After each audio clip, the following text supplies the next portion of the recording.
Olá, a graça e a paz, irmãos e amigos, aqueles também que nos acompanham pelo canal.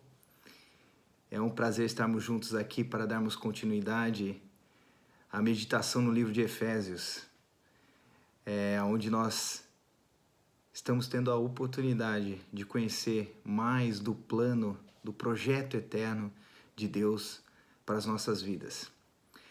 Nós continuaremos com foco no querigma, que é a proclamação do Evangelho. E hoje nós estaremos focados em como obter a salvação, né? E também sobre a segurança a respeito dela. Para isso a gente vai meditar nos versículos do capítulo 2, nos versículos de 8 a 10. Esse é um versículo chave, eu diria até dos mais importantes, mas é complicado falar isso se existe um versículo mais importante, mas esse versículo ele é fundamental para que eu e você possamos entender o plano, o projeto de Deus para as nossas vidas. Vamos aos versículos? Efésios capítulo 2, versículos de 8 a 10. Porque pela graça sois salvos mediante a fé. Isso não vem de vós, é dom de Deus, não de obras para que ninguém se glorie. Pois somos feitura dele, criados em Cristo Jesus para boas obras, as quais Deus de antemão preparou para que andássemos nelas. Vamos orar ao Senhor?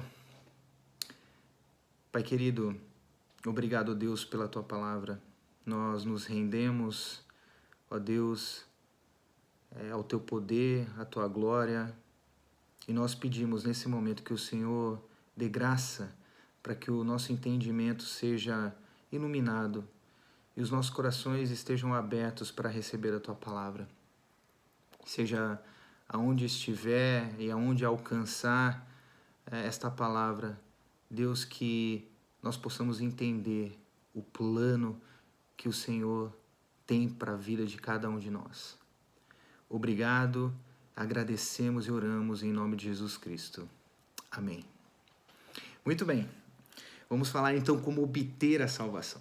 Antes de entrarmos nos detalhes dos versículos, eu gostaria de trazer um pouco do pano de fundo histórico do livro de Efésios e também trazer um pouco dos versículos, dos primeiros versículos do capítulo 2.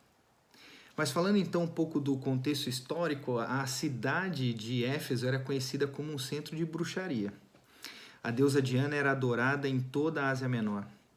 E, curiosamente, uma descoberta arqueológica muito importante no Egito em 1895 trouxe luz aos famosos papiros mágicos de Éfeso, que continham poções, invocações de demônios, simpatias para mal-olhado, para a conquista do amor e até encantamentos. Em Éfeso também existia uma escola de bruxaria.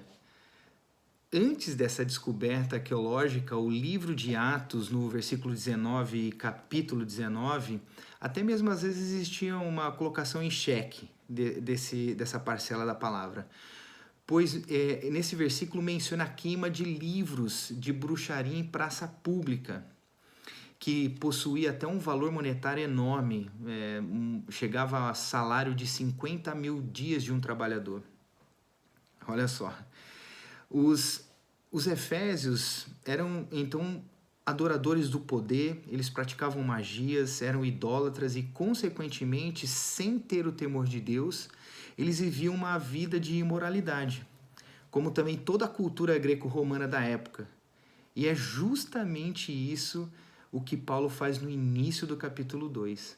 Lembrar aos efésios, depois da viagem que ele fez para pregar nessa cidade, Paulo quis lembrar da maneira que eles viviam antes do evangelho chegar até eles.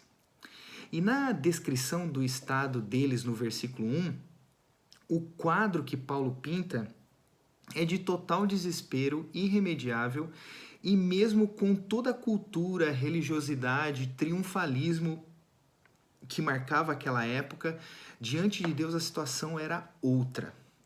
Eles estavam mortos, como diz aqui no versículo 1 do capítulo 2, ele vos deu vida, estando vós mortos nos vossos delitos e pecados. Então, assim, a situação diante de Deus dos Efésios era completamente diferente.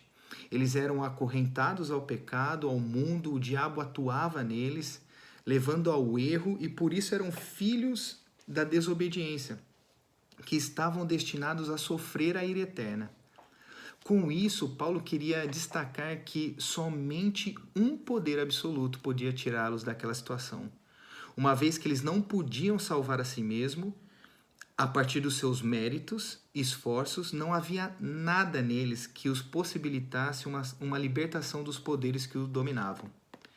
Somente um poder igual ao que criou o mundo do nada, somente um poder que é capaz de dar vida aos mortos, somente um poder do tipo que atuou em Jesus, tirando ele da sepultura e no terceiro dia, de forma imortal, incorruptível, poderia resolver a situação dos Efésios.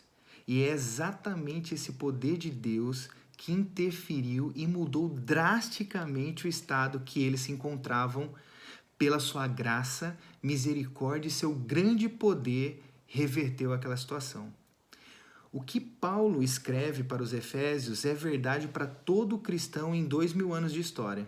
Toda pessoa que hoje é crente em Jesus, ele tem que estar consciente que só o poder, só pode crer, só foi perdoado, só foi regenerado e só foi aceito por Deus porque este poder absoluto agiu na sua vida.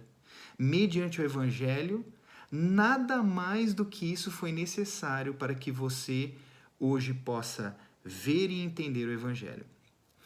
Como vimos no versículo 4, esta marca dessa atuação de Deus fica clara com uma palavra, a palavra mas Deus. Vamos ler o versículo 4. Mas Deus, sendo rico em misericórdia por causa do grande amor com que nos amou. Esse mas deixa claro que ele fez algo. A situação foi mudada definitivamente. Deus não ficou indiferente e precisamos entender que ele não tinha a obrigação de ter feito nada. Na verdade, de acordo com os primeiros versículos do capítulo 2, a situação do homem era devido aos seus delitos e ofensas, como nós vimos agora. A situação de morte, condenação e escravidão foram atribuídas a eles. Nunca, jamais a soberania de Deus nas Escrituras e o plano eterno que ele concebeu anula a responsabilidade do homem. Deus podia ter deixado a humanidade seguir o seu curso. Deus não tinha nenhuma obrigação de fazer nada. Ele que, na verdade, é o ofendido na história. E se ele não fizesse nada, ele seria perfeitamente justo. Injusto seria se alguém tivesse o direito de ser salvo e se Deus negasse a dar, aí seria injusto. Mas esse não é o quadro no qual eu e você estamos inseridos. Portanto, queridos, é muito importante que cada um de nós tenhamos segurança a respeito da salvação. O apóstolo repete 2 vezes uma palavra nos versículos 5 e 8. Pela graça sois salvos.